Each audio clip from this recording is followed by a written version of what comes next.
नाज़रीन, भारत में gang rape, जराइम और चोरी, एक दूसरे पर हमले, फ़िरक़ावाराना फसादात और न जाने किस किस एतबार से धोखाधड़ी किए सारी वारदात अंजाम दी जा रही हैं और इसका गिराफ लगातार बढ़ता जा रहा है। लेकिन यूपी में बढ़ते जराइम ने इस कदर इस वक्त जो है वहशत बपा कर रखा है जिस पर न तबसरे किए जा रहे हैं और ना ही हुकूमत को आईना दिखाने की कोशिश की जा रही है।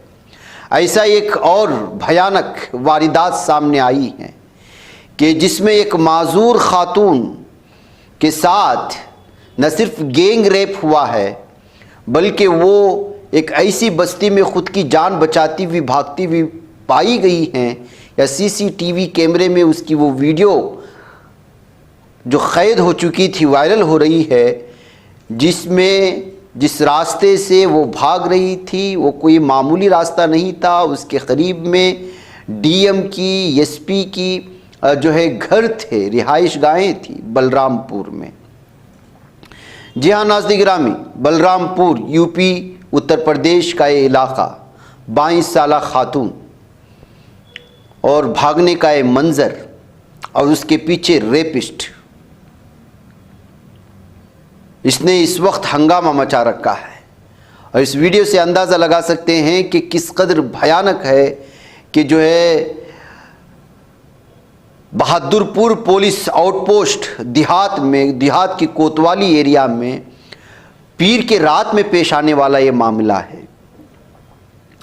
8 बजे के करीब ये मामला पेश आया और जहां पेश आया उसके सिर्फ थोड़ी ही दूर पर डीएम डिस्ट्रिक्ट मजिस्ट्रेट का घर है, सुपरिटेंडेंट ऑफ पुलिस एसपी का घर है और एडिशनल डिस्ट्रिक्ट मजिस्ट्रेट एडीएम का घर है। और ये क्राइम उनके घरों की रिहाइश के करीब होता हुआ पाया गया है।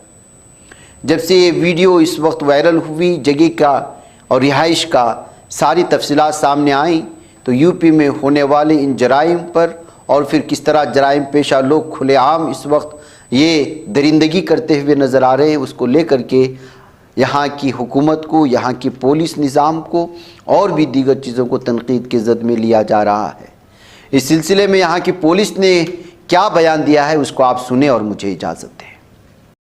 थाना कोतवाली देहात अंतर्गत एक कल सूचना प्राप्त हुई कि एक मूक बधिर बच्ची जो अपने मामा के घर से अपने घर को जा रही थी, रास्ते में अज्ञात मोटरसाइकिल सवार द्वारा उसको बैठा लिया गया और सुनसान स्थान पर ले आकर उसके साथ दुष्कर्म की घटना कारित की गई। इस सूचना पर तत्काल मौका मुआयना किया गया। इसमें पीड़िता का मेडिकल परीक्षण कराया जा रहा है, अभियोग पंजीकृत करा लिया गया है, सीसीटीवी को हम लोग मॉनिटर कर रहे हैं। शीघ्र ही घटना का अनावरण किया जाएगा।